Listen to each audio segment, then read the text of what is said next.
যত কিছুই খাই না কেন আসলে সবজি ছাড়া আমাদের চলেই না। আসসালামু আলাইকুম, নাহার কিচেনে সবাইকে স্বাগতম জানাচ্ছি।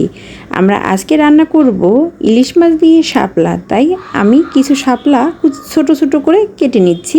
প্রিয় দর্শক, এই রান্নাটা না খেলে বুঝবেন না এটা যে কতটা সুস্বাদু।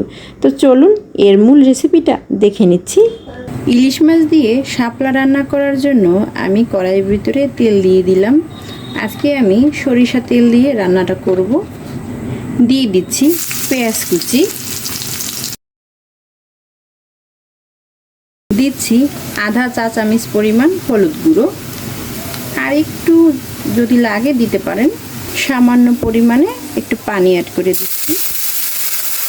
পরিমাণ মতো লবণ দিয়ে দিচ্ছি। দিচ্ছি কাঁচামরিচ ফালি। এখন এই মশলার ভিতরে দিয়ে দিচ্ছি কেটে রাখা মাছগুলো।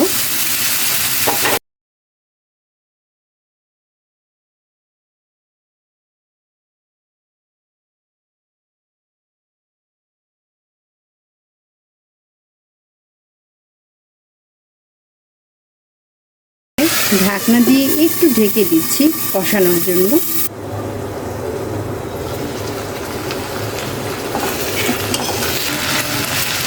এখন আমি মাছগুলোকে তুলে নিচ্ছি।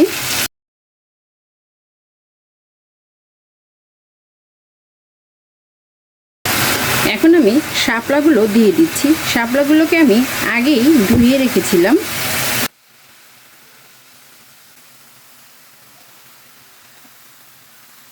এ পর্যায়ে চুলার আঁচটাকে কমিয়ে ঢাকনা দিয়ে ঢেকে দিচ্ছি।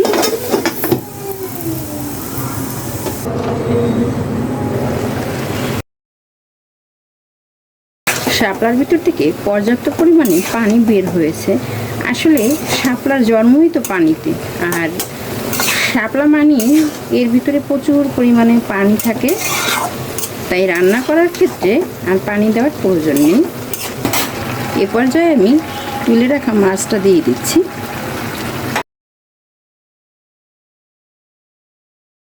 পর্যায়ে আমি আবারও ঢাকনা দিয়ে ঢেকে দিচ্ছি।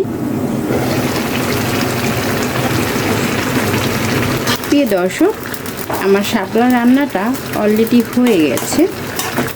এ পর্যায়ে আপনারা যদি সব কিছুর টেস্ট স্বাভাবিক থাকে তাহলে নামিয়ে নিতে পারেন।